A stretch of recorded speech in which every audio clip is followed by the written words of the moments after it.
সামনে আসছে রমজান মাস, আসছে কি আসছে না কথা বলেন? ঝামেলা কি নিয়ে হবে? তারাবি নিয়ে। আমি তো বলি এটা তারাবি না, এটা তাড়াতাড়ি। এটা কি? তাড়াতাড়ি নামাজ। কেন বলেন তো?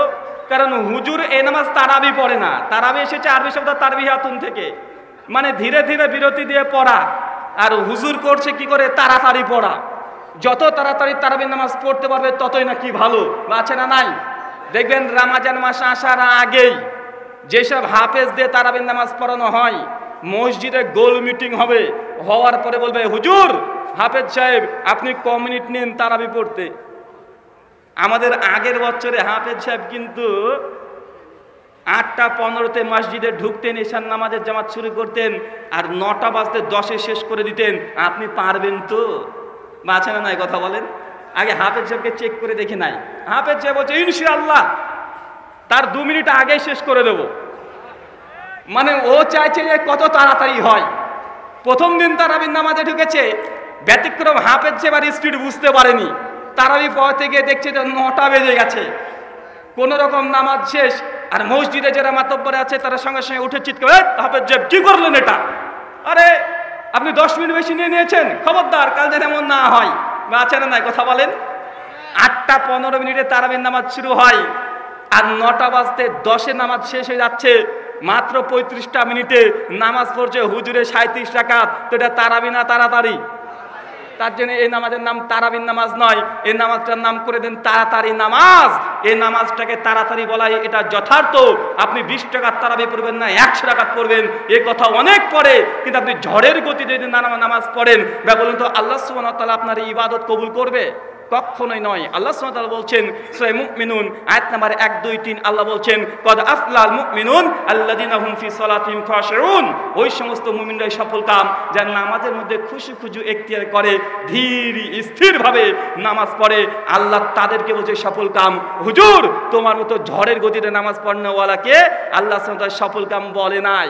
বাংলাদেশের একজন বক্তা আছে, ইউটিউব থেকে বক্তৃতা শুনছিলাম, উনি বলছেন আহলে হাদিসরা হকের উপরে না হানাফিরা হকের উপরে? যুক্তি দিচ্ছে, যুক্তি খুব চমৎকার তারাবি প্রসঙ্গেই। উনি বলছেন কিয়ামতের মাঠে দেখতে একজন আহলে হাদিস দাঁড়িয়েছে, আর পাশে আছে হানাফি। তখন আহলে হাদিসকে বলছে আল্লাহ সুবহানাহু ওয়া তাআলা বলবেন, তার এটা যুক্তি। বলে কিয়ামতের মাঠে আল্লাহ যদি আহলে হাদিসকে বলে এই তারাবি তো 20 রাকাত দিয়েছিলাম, আমার 20 টাকার তারাবি আমাকে দে। তো আহলে হাদিসরা তো দুনিয়াতে 8 রাকাত পড়েছে, বাকি 12 রাকাত কোথা থেকে পাবে? কথা কি বুঝতে পারছেন? উনি বলছেন ধরেন তারাবি 20 রাকাতই সহি, 20 রাকাতই সহি। এখন কিয়ামতের মাঠে যদি আহলে হাদিসকে জিজ্ঞাসা করে আল্লাহ নামাজ তো দিয়েছিলাম 20 টাকার তারাবি, তুই 8 রাকাত পড়েছিস, বাকি 12 রাকাত আমাকে পুজিয়ে দে। তো আহলে হাদিসরা বিপদে পড়ে যাবে, মানে জাহান্নামে চলে যাবে। কেন 12 রাকাত তো আমাদের পকেটে নেই। হুজুর মিষ্টি সুরে আবার বলছে কিন্তু আমাদের হানাফিদেরকে যদি কিয়ামতের মাঠে আল্লাহ বলেন যে হানাফিরা আমি তারাবি তো দিয়েছিলাম 8 রাকাত, আমাকে 8 টাকার তারাবি দে, সঙ্গে সঙ্গে আমরা হানাফিরা পকেট থেকে 8 টাকার তারাবিকে আল্লাহকে দিয়ে বলে আল্লাহ এই নাও তোমার 8 টাকার তারাবি, আমাদের এই পকেটে এখন 12 রাকাত আছে, আল্লাহকে ওটা ফ্রি দিয়ে দেবো। বলছে তাহলে সন্ধ্যের মধ্যে কারা আছে? আহলে হাদিস না হানাফিরা? বলছে আমরা 20 রাকাত পড়ছি, আহলে হাদিসরা 8 রাকাত পড়ছে, তো আমাদের 20-এর মধ্যে 8 আছে না নাই? সবাই বলছে আলহামদুলিল্লাহ আমাদের 20-এর মধ্যে তো 8 আছে। অতএব আমরা হানাফিদের মধ্যে কোনো সন্দেহ নেই, আপনারা 20 টাকার তারাবি পড়বেন। তিনি এই ফতোয়া দিয়ে চলে গেলেন। ইউটিউবে দেখবেন আছেন, বা জবাব দেওয়ার দরকার আছে না নাই? এটা হচ্ছে ফেক নিউজ। এটা কি নিউজ? এটা ফেক নিউজ। মানে তারা এইভাবে আহলে হাদিসের সঙ্গে যুক্তি দিচ্ছে। তো আমরা কম বেশি একটু একটু পারি, আর আমার যুক্তির জবাব টিট ফর ট্যাট, মানে অ্যান্টি ভেনাম। আমি বললাম হুজুর ধরে নিলাম আপনার কথার সঙ্গে আমি 100% একমত যে আপনারা 20 টাকার তারাবি পড়েন, 8 টাকার তারাবি আমরা পড়ি। আল্লাহ যদি কিয়ামতের মাঠে 20 টাকার তারাবি চাই, আমরা আহলে হাদিসরা দিতে পারবো না, তবে আপনারা 8 টাকাতে দিতে পারবেন, 20 টাকাতে দিতে পারবেন। অতএব আপনারা নিরাপদে আছেন, আমরা একটু ক্ষতির দিকে আছি, ধরে নিলাম। আসেন এবারে আপনার সঙ্গে কিয়ামতের মাঠে আল্লাহ যদি বলে আপনারা দাঁড়িয়েছেন হানাফিদের জামাত, আমাদের আহলে হাদিসের জামাত দাঁড়িয়ে আছে, আর কিয়ামতের মাঠে আল্লাহ যদি বলে তোরা কারা কারা নামাজ পড়েছিস? আমরা তো সবাই নামাজ পড়েছি, হাত তুলবো কি তুলবো না? কথা বলেন। আহলে হাদিসরা তুলবে, হানাফিরা তুলবে। এখন আল্লাহ বলবেন যে আমার নবীকে তো বলেছিলাম, সহিহ বুখারী প্রথম খণ্ড 104 পৃষ্ঠা, হাদিস নাম্বার 756, উবাদ বিন সামিত থেকে হাদিস বর্ণনা, আবু হুরায়রা থেকে হাদিস বর্ণনা, জাবের বিন আব্দুল্লাহ থেকে হাদিস বর্ণনা, 17 জন রাবী হাদিস বর্ণনা করেছে। আল্লাহ নবী বলেছেন, লা সালাতা লিমান লাম ইয়াকরা বিফাতিহাতিল কিতাব, যে ব্যক্তি নামাজে সূরাতুল ফাতিহা পড়ে নাই তার নামাজ হয় নাই। এখন আল্লাহ যদি কিয়ামতের মাঠে হানাফি ভাইদেরকে বলে যে তোমরা তো নামাজ পড়েছো, আমার ফাতিহা দাও, কথা কি বুঝতে পারছেন? কিয়ামতের মাঠে আল্লাহ যদি বলে যে তুই 20 টাকা তারাবি পড়েছিস, বেশ খুব ভালো কথা, কিন্তু আমি তো নবীকে বলে পাঠিয়েছিলাম যে ব্যক্তি নামাজে সূরা ফাতিহা পড়ে নাই তার নামাজ হয় নাই। তো হানাফিরা জীবনে একবারও ঈমান বেচনে সূরাতুল ফাতিহা পড়ে নাই, তো তোমার 20 টাকার নামাজ কোথায় গেল? তোমার নামাজই বাতিল, কারণ সূরা ফাতিহা পড়নি যখন। বা আপনি কি কথা বুঝতে পারছেন আমার? ওরা বলছে 20 টাকার তারাবির মধ্যে 8 টাকাত আছে, তো তারাবি তো নফল নামাজ, সর্বোচ্চ সুন্নাহ, কেউ যদি তারাবি নাই পড়ে ভাই সে কি জাহান্নামে যাবে? কখনো না। কিন্তু এটা যে ওয়াজিবের মাসালা, যে ব্যক্তি নামাজে সূরা ফাতিহা পড়েন তার নামাজই নাই। অতএব আপনার জীবদ্দর্শনে যত লক্ষ রাকাত নামাজ পড়েছেন, আপনার একটাও নামাজ নেই। তারাবি 20 টাকাত নিয়ে কি করবেন? এখন আল্লাহ যদি বলে বেচারা তো জীবনে তো নামাজ হয় নাই, তুই মরার পরে যে নামাজটা পড়া হয়েছিল নাম হচ্ছে জানাজার নামাজ, আছে না নাই? এখন যদি বলে আয় দেখি তো এখন তো জানাজাতে কি হয়েছে, এখন জানাজাতে আল্লাহু আকবার সানা শুরু করেছে, অথচ সহিহ বুখারী 1327 নম্বর হাদিসে স্পষ্ট বর্ণনা, আব্দুল্লাহ ইবনে আব্বাস রাদিয়াল্লাহু তাআলা তিনি নামাজ পড়ে দেখাচ্ছেন আর বলছেন আল্লাহ রাসূল নামাজে সূরাতুল ফাতিহা পড়েছেন, এটা সুন্নাহ। সহিহ বুখারীর মধ্যে মজুদ আছে স্পষ্ট জাজল্লমান হাদিস, অথচ তারা জানাজাতে সূরা ফাতিহা পড়ে না। আল্লাহ বলছে তো জানাজাও হয়নি। ভাই যদি এমন কথা বলে, ভাই এমন কিছু বলবে না, যেহেতু তারা আমাদেরকে এইভাবে অভিযোগ করেছে তাই এইভাবে অভিযোগের জবাবটা দিলাম। মনে রাখবেন আহলে হাদিস যে দলিলের অনুসরণ করে এটা জাজল্যমান প্রমাণ, পবিত্র কোরআনের অকাট্য দলিল, সহিহ বুখারী, মুসলিম, আবু দাউদ, তিরমিজির অকাট্য দলিল। আমাদের সঙ্গে যে দিক দিয়ে তারা লাগতে আসুক না কেন, কোনো দিক থেকে ইনশাআল্লাহ আমৃত্যু তা যে চেষ্টা করে আহলে হাদিসের কোনো দলিলকে পরাস্ত করতে পারবে না। এখন আহলে হাদিসের ছোট্ট বাচ্চা ছেলে, একদম ছোট্ট বাচ্চা ছেলে, ওকে যদি বলা হয় তুমি নারীর নিচে হাত বাঁধো না কেন, এই জন্য আলবানী রহিমাহুল্লাহর কাছে আমরা ভিক্ষা চাইবো না, এর জন্য আমরা অন্য কারো কাছে ভিক্ষা চাইবো না। আহলে হাদিসের ছোট্ট বাচ্চা ছেলে যদি থাকে সঙ্গে সঙ্গে বলবে আমরা নাভির নিচে হাত বাঁধি না এই কারণে। এই দ্য ইসলামিক ফাউন্ডেশন সুনানে আবু দাউদ কোনো আহলে হাদিসরা অনুবাদ করে নাই, হানাফিদের অনেকজন একসঙ্গে বোর্ড বসে অনুবাদ করা হয়েছে। আহলে হাদিসরা এই আবু দাউদ তাদের খুলে দিবে 759 নম্বর হাদিস, আলা সাদরিহি, আল্লাহ নবী বুকের উপরে হাত বাঁধতেন, হাদিসের লেখে নিচে কোনো শব্দ লেখা নেই। হানাফিদের রাসূল ইমাম আবু দাউদ হাদিস বর্ণনা করার পরে যদি সুকুত থাকে এই হাদিসটা সহিহ, কিন্তু তার আগে 756, 57, 58 তিনটে হাদিস আছে নাভির নিচে হাত বাঁধার হাদিস। ইমাম আবু দাউদ 1200 বছর আগে হাদিসটাকে নিয়ে এসে ওইখানে যে বলেছে, বা আছে না নাই কথা বলেন?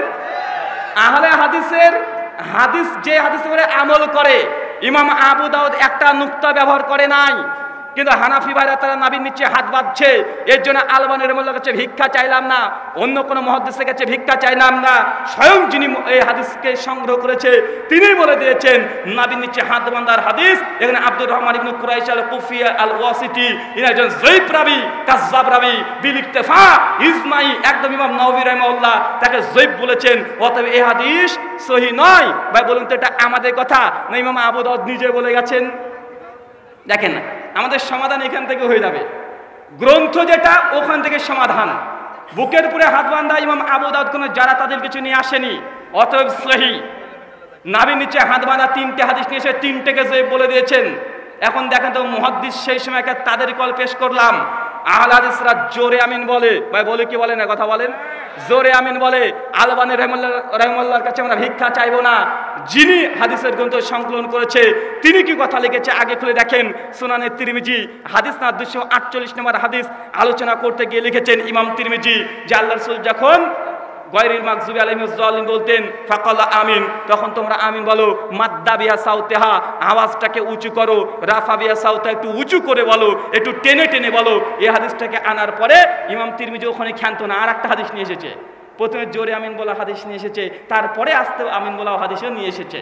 নিয়ে আসার পর ইমাম তিরমিজি ওইখানেই বলছে, সুনান তিরমিজি খুলে দেখেন 248 এবং 249 নম্বর হাদিস, ইসলামিক ফাউন্ডেশন থেকে পেয়ে যাবেন। ওখানে বলে দিয়েছে যে আস্তে আমিন বলার হাদিস সুফিয়ানের হাদিসের চাইতে শুবার হাদিসের মানে শুবার চাইতে সুফিয়ানের হাদিসটা অধিকতর সহিহ।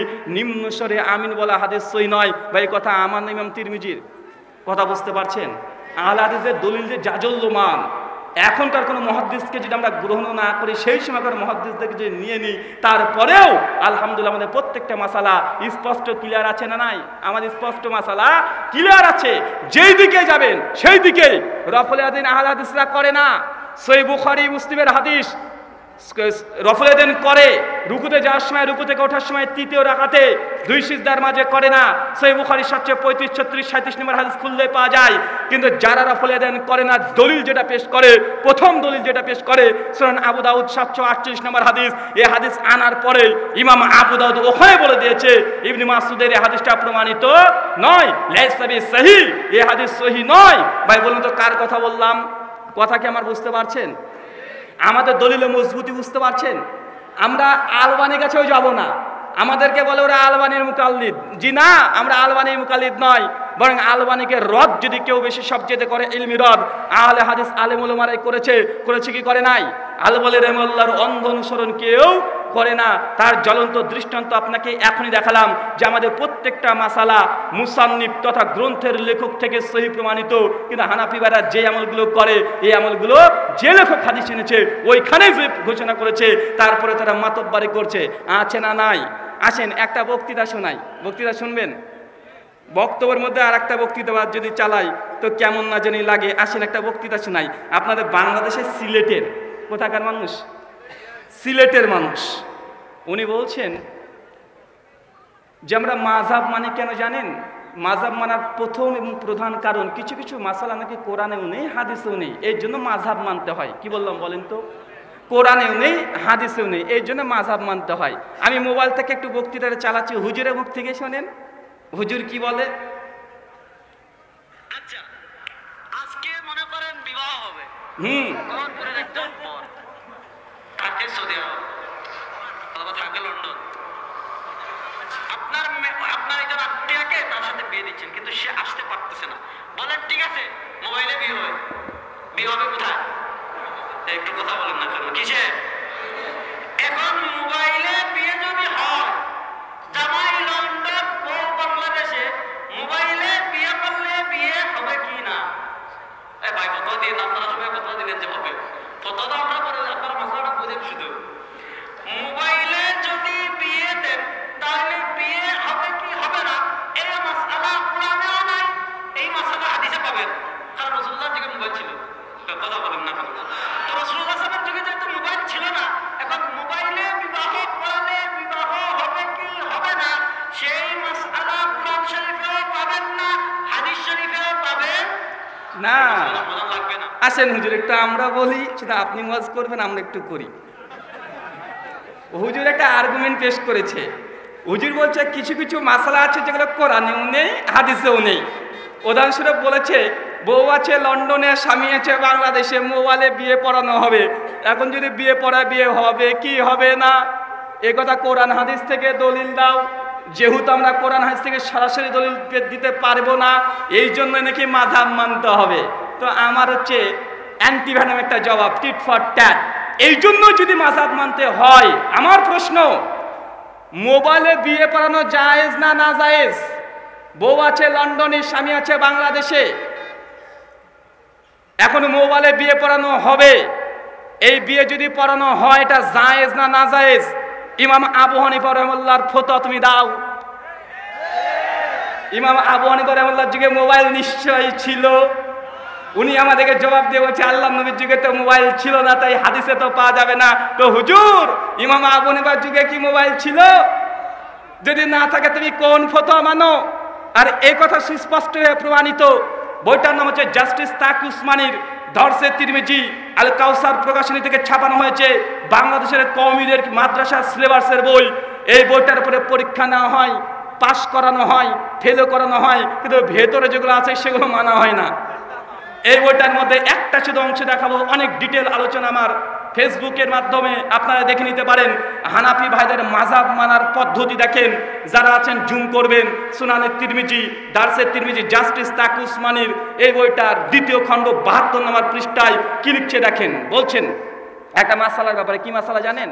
এখন আমরা আত্মীয়তার বইটা বসে আঙুলটাকে ইশারা করি, করি কি করি না?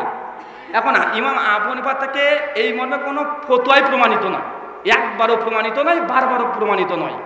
এই জন্য একজন হানাফি মুকাল্লিদ কি বলছে দেখেন, জাস্টিস তাকি উসমানি নকল করেছেন। তিনি বলছেন আমাদের জন্য ইমাম আবু হানিফা রাহিমাহুল্লাহর কথাই প্রয়োজন, রাসূলের হাদিস যথেষ্ট নয়।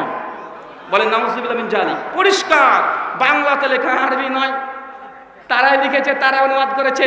এই জন্য আমি বলেছি কাগজ তোমারা, কলম ভি তোমারা, ছাপনে वाला প্রেস ভি তোমারা, সির্ফ জবান এক আহলে হাদিস তালেবে ইলম কা। পরিষ্কারভাবে তারা লিখছে যে আমাদের জন্য আল্লাহ রাসূলের হাদিস যথেষ্ট নয়। কি যথেষ্ট নয়? হাদিস যথেষ্ট নয়। ইমাম আবু হানিফার ফতোয়াই আমাদের জন্য প্রয়োজন। আমি মুফতি সাহেবকে বলবো, মুফতি সাহেব আপনি যে আমাদেরকে জিজ্ঞাসা করলেন বউ আছে লন্ডনে আর স্বামী আছে বাংলাদেশে, মোবাইলে বিয়ে বলে বিয়ে হবে কি হবে না, আপনি আমার কাছে হাদিস তলব করেছেন, আমি আপনার কাছে তলব করছি আপনার ইমামের ফতোয়া থেকে একটা ফতোয়া দেখান। যদি ইমাম আবু হানিফা রাহিমাহুল্লাহর ফতোয়া দিতে না পারেন, তার ছাত্র ইমাম মুহাম্মদ হাসান বিন সাইবানি, কাজী ইউসুফ এদের ফতোয়া দেন, খবরদার আপনি আবার মুজতাহিদ হতে যান না। আসেন হুজুরের আর একটা প্রশ্ন শুনি। একসঙ্গে দুই, এক ঢিলে দুই পাখি। আমার বক্তৃতাও শুনেন, হুজুরের একটু শুনেন। আসেন। ইনজেকশন চিনেন? হ্যাঁ চিনি হুজুর। চিনেন না? একটা হাত তুলে। মাশাআল্লাহ। আচ্ছা, এক ব্যক্তি মনে করেন আমাদের সভাপতি সাহেব, আপনারা ফতোয়া দেন না, আমি শুধু মাসালাটা বোঝানোর জন্য বলতেছি। বাহ। রমজানে রোজা রাখছেন, হঠাৎ মাথা ব্যথা শুরু হয়েছে। কি বাজার বলছিলেন জানেন? আচ্ছা, বাজারে গেছে, ডাক্তার সাহেব মারছে ইনজেকশন। বাহ। কি মারছে? ইনজেকশন। এখন উনি কিন্তু কি রোজা, একটা বুঝেন, উনি কিন্তু কি রোজা। এখন রোজা অবস্থায় উনি ইনজেকশন মারলো, তার রোজা পাইছে? আমি তো বললাম তোরা ফতোয়া দিয়ে না, রোজা হবে কেমন আমি বলবো। হুজুর কি হাসি, আমারও হাসি পাই। হুজুর প্রশ্ন করছে জনসাধারণকে। কি প্রশ্ন? রমজান মাসে রোজারত অবস্থায় কেউ যদি ইনজেকশন দেয় তখন তার রোজা হবে কি হবে না? হুজুর জিজ্ঞাসা করছে, যারা মুসল্লি তারা জবাব দিয়েছে, আমরা কি দেবো রে ভাই? উনি বলছে আপনি খবরদার আপনার উত্তর দেন না, আমি দেব, মানে হুজুর দেবে। তো ভাই এই প্রশ্ন যদি করা, একই প্রশ্ন রমজান মাসে আপনারা হানাফিরা রোজা আছেন, এমত অবস্থায় ডাক্তার যদি আপনাকে ইনজেকশন গেঁথে দেয়, সামনে হোক আর পেছনে হোক, এবং আপনাদের হানাফিদের রোজা হবে কি হবে না? ইমাম আবু হানিফার ফতোয়া দাও। ইমাম আবু হানিফার যুগে কি কোনো এই ইনজেকশন ছিল? কথা বলেন। নাই। লক্ষ লক্ষ মাসালা যেটি ইমাম আবু হানিফা থেকে প্রমাণিত নয়, কারণ সেই সময় ইমাম আবু হানিফার জন্ম হয় নাই। তাই আমাদের উপরে যে কলমগুলো তোলা হয় যে এই ব্যাপারে ইমাম হাদিস দাও, মনে রাখবেন তাদেরকে পাল্টা প্রশ্ন করেন। তারা একটা চ্যালেঞ্জ বারবার করতে দেখা যায়। এই হুজুরও বারবার করেছে যে আমরা আহলে হাদিস হয়ে যাব যদি কোনো আহলে হাদিস কেউ যদি প্রমাণ করতে পারে নামাজের তাকবীর থেকে সালাম পর্যন্ত কোরআন এবং হাদিস থেকে যদি পড়ে দেখাতে পারে, হাদিসের আলোকে পড়ে দেখাতে পারে, তাহলে নাকি তারা আহলে হাদিস হয়ে যাবে। আমার পাল্টাবার জবাব আমিও। আল্লাহি ওয়া বারাকাতুহু। আলহামদুলিল্লাহি রাব্বিল আলামিন ওয়াস সালাতু ওয়াস সালামু আলা রাসূলিহিল আমিন ওয়া আলা আলিহি ওয়া সাহবিহি আজমাইন, আম্মা বাদ। আউযু বিল্লাহিস সামিউল আলিম মিনাশ শাইতানির রাজীম মিন হামজিহি ওয়া নাফসিহি ওয়া নাফসিহি। বিসমিল্লাহির রহমানির রহিম। ওয়া কুল জাআল হাক্কু ওয়া যাহাকাল বাতিল ইন্নাল বাতিলা কানা যাহুকা। সমস্ত প্রশংসা সেই মহান সত্তা আল্লাহ সুবহানাহু ওয়া তাআলার জন্য, যিনি আমাদের সৃষ্টি করেছেন। শুধুই সৃষ্টি করেননি, এই পৃথিবীতে সহস্র কোটি মাখলুকাত সৃষ্টি করার পরেও যিনি আমাদের এই মানব জাতিকে সর্বশ্রেষ্ঠ জাতি, সর্বশ্রেষ্ঠ মাখলুকাত এবং সর্বশ্রেষ্ঠ নবী মুহাম্মদ সাল্লাল্লাহু আলাইহি ওয়াসাল্লামের উম্মত হিসেবে প্রেরণ করেছেন, সেই মহান সত্তা আল্লাহ সুবহানাহু ওয়া তাআলার সংক্ষিপ্ত শুকরের সুজুদ আদায় করি তার নিজেরই শেখানো ভাষা দিয়ে। সকলে এক বাক্যে পড়ি আলহামদুলিল্লাহ। পূর্বাচল জিকে ফাউন্ডেশন একাডেমির উদ্যোগে 10 এবং 11 ফেব্রুয়ারি 2022 আপনারা যে আলোচনা সভার আয়োজন করেছিলেন, আলহামদুলিল্লাহ বাংলাদেশে যে সমস্ত বড় বড় আলোচনার মধ্যে এটা একটা। আল্লাহ সুবহানাহু ওয়া তাআলা আপনাদের এই আলোচনা সভাটিকে কবুল করেছেন, এই জন্য আজকে আরও গভীর রাত্রিতে শেষ লগ্ন পর্যন্ত পৌঁছিয়েছে। তাই আল্লাহ সুবহানাহু ওয়া তাআলার আরও একবার শুকরিয়া সুজুদ আদায় করি, সকলে পড়ি আলহামদুলিল্লাহ। সম্মানিত সুধী, 2 দিন ব্যাপী আজকের এই আলোচনা সভা পরিসমাপ্তি ঘটানো হবে সুন্নতি দোয়ার মাধ্যমেই। আর যারা দূর দূরান্ত থেকে এসেছেন, কষ্ট হচ্ছে আমরা বুঝতে পারছি, তারপরেও আমাদের তরফ থেকে আকুল অনুরোধ যে আলোচনার শেষ পর্যন্ত সুন্নতি দোয়ার মাধ্যমে ইনশাল্লাহ আমরা সকলেই যাব ইনশাল্লাহ।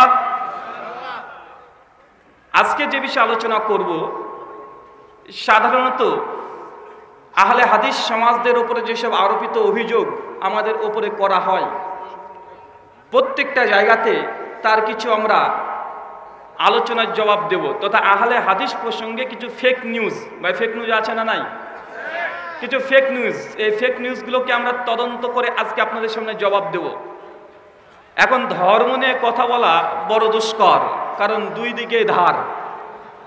যদি আপনি এখন মাসালা নিয়ে কথা বলতে চান, তো আপনাকে এক শ্রেণী মানুষ বলবে যারা সহিহ হাদিসের নামে শত শত বৎসরের ঐক্যকে নষ্ট করছে। ভাই বলে কি বলে না, কথা বলেন।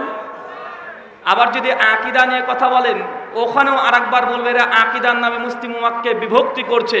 ভাই বলে কি বলে না, বলে। তার মানে না আকীদা নিয়ে কথা তারা শুনতে চায়, না তারা ফুরি ইখতিলাফি মাসলা নিয়ে কথা শুনতে চায়।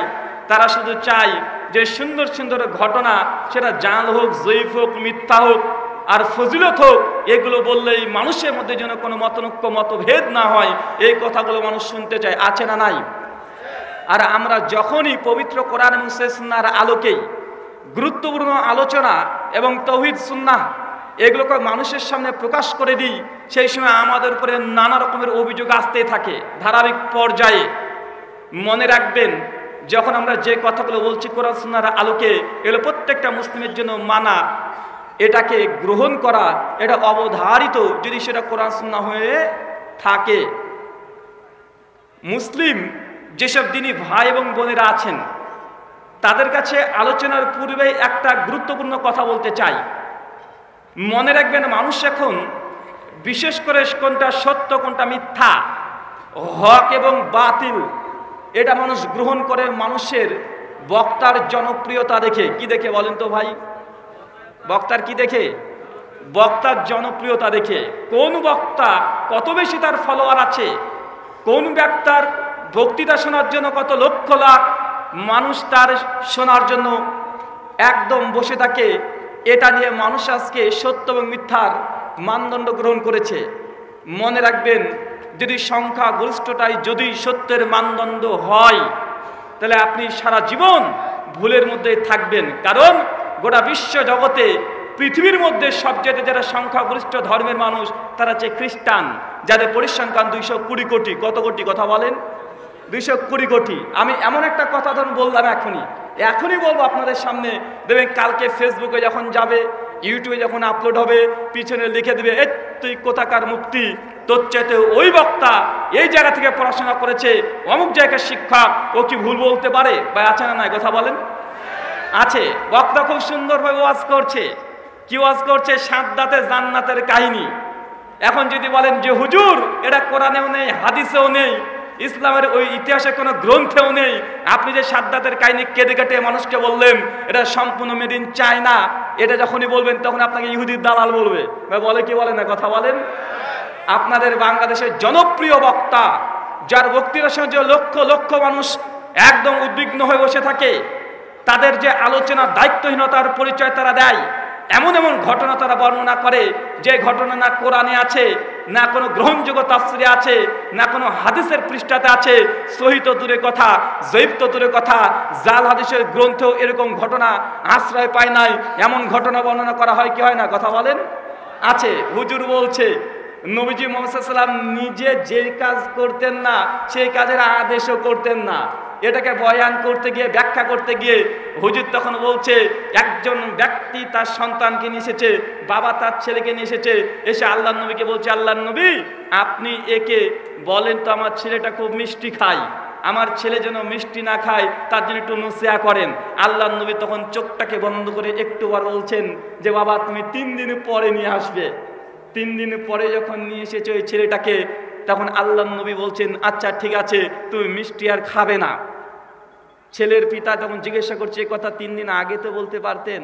তখন আল্লাহর নবী বলছেন যে আমি তো বেশি বেশি মিষ্টি খেতাম, তো আমি আগে 3 দিনের মধ্যে মিষ্টি খাওয়া বন্ধ করেছি, তারপরে আপনার সন্তানকে আমি এই আদেশ করেছি। হুজুর বোঝাতে চেষ্টা করছেন যে আল্লাহর নবী যেই কথা বলতেন সেই কর্মটা আগে করতেন, অথচ এই হাদিস এটা ফেক, মানে একদম জাল হাদিস। হাদিসের কোনো গ্রন্থে নেই, কিন্তু একদম গোটা বিশ্ব জগতে তোলপাড় করা, বাংলা ভাষাভাষী বক্তা আমাদের শ্রেষ্ঠ বক্তাদের অন্তর্ভুক্ত, মানে বক্তা বলেছে আলেম নয়, বক্তাদের অন্তর্ভুক্ত। এই বক্তার মুখ থেকে এই কথা হচ্ছে, আর মানুষ নারায়ে তাকবীর আল্লাহু আকবার বলছে, বা আছে না কথা বলেন, অথচ হাদিস জাল, একদম টাটকা জাল। কোন হাদিসের গ্রন্থে দূরে কথা, ইতিহাসের গ্রন্থেও নেই, কোন সিরাতের গ্রন্থেও নেই, কিন্তু আল্লাহর নবী নামে মিথ্যা কথা বলছে। এবং আল্লাহর নবী নামে মিথ্যা কথা বলা কাবিরা গুনাহ কি গুনাহ নয়? আল্লাহর নবী নামে মিথ্যা কথা বলা কাবিরা গুনাহ। আল্লাহর নবী যে কথা বলেনি সেই কথা আল্লাহর নবীর দিকে নিসবাত করা একদম হারাম। আল্লাহর নবী তার ব্যাপারে বলছে মাকাদু মিনান নার, তার থাকার জায়গা জাহান্নাম। সহিহ বুখারী কিতাবুল ইলম হাদিস নাম্বার 109, 10, 11 এবং সহিহ বুখারী হাদিস নাম্বার 3461। আল্লাহর নবী যে কথা বলেনি, কেউ যদি আল্লাহর নবীর দিকে নিসবাত করে দেয় তার থাকার জায়গা জাহান্নাম। এখন আমি যখন এই কথা বলবো, সঙ্গে সঙ্গে বুঝে নিয়েছে তার ভক্তবিন্দু আমাদের হুজুরকে টার্গেট করে এই কথা বলেছে, ও আর কিছু শুনবে না, নিচে লিখে দিবে তুই কোথা থেকে পড়েছিস, তুই আরবি পড়তে পারিস, তুই একটু সূরা ফাতিহা কিরাত করে শোনা তো। কত রকমের বা আছে না কথা বলেন, আছে। অথচ এটা হাদিসই নয়, নবী নামে মিথ্যা কথা অজস্র আছে। ওই বক্তা আবার বলছে, আর একটা হাদিস বর্ণনা করছে খুব মিষ্টি সুরে, কণ্ঠগুলো তাদের খুব সুন্দর, আমরা সেও কথা বলতেও পারি না। হুজুর বক্তৃতা দিচ্ছে এইভাবে যে আল্লাহর নবী মুহাম্মদ সাল্লাল্লাহু আলাইহি সাল্লাম প্রসঙ্গে এবং নবী ইদ্রিস প্রসঙ্গে বলছে, নবী ইদ্রিস আলাইহিস সালাম জিবরাইল এই মালিকুল মউতের বন্ধু ছিল। কোন ফেরেশতার? মালিকুল মউতের বন্ধু ছিল। হঠাৎ নবী ইদ্রিস আলাইহিস সালাম তিনি বলছেন যে মালিকুল মউত আমাকে একটু জান্নাতে নিয়ে যাও, জান্নাত দেখব। সঙ্গে সঙ্গে মালিকুল মউত মৃত্যুর ফেরেশতা, আপনার ভাষায় আজরাইল ফেরেশতা, ইদ্রিস আলাইহিস সালাম নবীকে নিয়ে চলে গেছে, জাহান্নামে দেখিয়েছে, জাহান্নাম দেখে সঙ্গে সঙ্গে অজ্ঞান হয়ে যাবে এই ভাব, তারপর সঙ্গে সঙ্গে দুর্বর্গতে পালানোর চেষ্টা করছে। অমনির সঙ্গে সঙ্গে মালিকুল মউত তার ডানা দিয়ে নবী ইদ্রিসকে জাহান্নাম থেকে বের করে নিয়ে চলে আসে। একটুবার ইদ্রিস বলছেন আলাইহিস সালাম আমাকে এবার জান্নাত দেখাও। সঙ্গে সঙ্গে নবী ইদ্রিসকে জান্নাতে যখন প্রবেশ করেছে, দেখার পরে জান্নাতের রূপ সৌন্দর্য দেখে নবী ইদ্রিস বলছে আমি আর জান্নাত থেকে যাব না। এটা হুজুর বয়ান করছে, কে বলেন তো ভাই? এটা হুজুর বলছে। নবী ইদ্রিস বলছে জান্নাত থেকে বের হবো না। মালিকুল মউত বলছে কেন? তোমাকে তো জাহান্নাম দেখালাম, জাহান্নাম থেকে পালিয়ে আসলে জান্নাত দিকে এখন আসতে চাও না কেন? এই বলে কত সুন্দর কথা বলছে, অথচ এটা কোনো হাদিসই না। কথা বুঝতে পারছেন? কিন্তু এই ঘটনাকার কারা বলছে? যদি আমাদের মতো জেনারেল শিক্ষিত কোনো ছাত্ররা বলতো মেনে নিতাম, যদি সাধারণ কোনো মাঠের রাখাল বলতো মেনে নিতাম, যদি ভ্যান চালক রিক্সা চালক বলতো মেনে নিতাম। কিন্তু বাংলাদেশের মধ্যে সবচাইতে বড় বক্তাদের মধ্যে একজন বক্তা, তার মুখ থেকে যখন এই কথা বের হয়, লক্ষ কোটি জনসমুদ্র তার বক্তৃতা শুনে এই জাল হাদিসগুলো মানুষের মধ্যে যাচ্ছে কি যাচ্ছে না? কথা বলেন, যাচ্ছে। এই জন্য আপনাকে বলছি, বক্তার জনস্রোত দেখে, সংখ্যাগরিষ্ঠতা দেখে কখনো হক মানদণ্ড এটা গ্রহণ করা যায় না। একটা উদাহরণ দিয়ে বুঝতে পারবেন, সূরা নূহ খুলবেন, সূরা নম্বর 71 আয়াত নম্বর 5 থেকে 9, নবী নূহ আলাইহিস সালামের জীবনী পড়বেন। নবী নূহ বলছেন আল্লাহকে, আল্লাহ আমি আমার উম্মতকে দিন রাত দাওয়াত দিয়েছি, এত পরিমাণে দাওয়াত দিয়েছি, কোষে বসার সময় পাই না। নবী নূহ আলাইহিস সালাম 1টা বছর না 2টা বছর নয়, 950 বছর দাওয়াত দিয়েছে। কোন নবী? কথা বলেন। নবী নূহ আলাইহিস সালাম 950 বছর দাওয়াত দিয়েছে। 950 বছর দাওয়াত দেওয়ার ফলাফল কি? 50 জনকে হেদায়েত দিতে পারেনি, মানে ফলোয়ার তৈরি করতে পারেনি। কেন ভুলে যাচ্ছেন? বক্তার যদি ভক্ত দেখে, অনুসারী দেখে যদি সত্য মিথ্যার মানদণ্ড গ্রহণ করতে হয়, তাহলে নবী নূহ আলাইহিস সালাম কি বিফলে ছিলেন? কথা বলেন, জি না। নবী নূহ আলাইহিস সালামের ফলোয়ার হয় নাই, একটা বছর নয়, 2টা বছর নয়, 950 বছর দাওয়াত দিয়েও তারপরে সে সফল হতে পারে নাই দাওয়াতে। অথচ সে তাওহীদের সঙ্গে আপোষ করেনি। নবী নূহ আলাইহিস সালাম এই দিক থেকে সে সফল। কিন্তু আপনি জনসমুদ্র দেখে বক্তার কত জনসংখ্যা আছে, তার কত ভক্ত আছে, এটা দিয়ে যদি মানদণ্ড করেন ইসলামকে মাপবেন, আপনি নিশ্চিত নির্ভেজাল ভাবে আপনি 100% ভেজাল মাল দোকান থেকে খরিদ করছেন, এটা জেনে রাখবেন। আসেন আজকে গুটি কয়েক কথা শেয়ার করব যেগুলো আহলে হাদিস সমাজের মধ্যে আমাদেরকে বেশি বেশি অভিযোগগুলো করা হয়।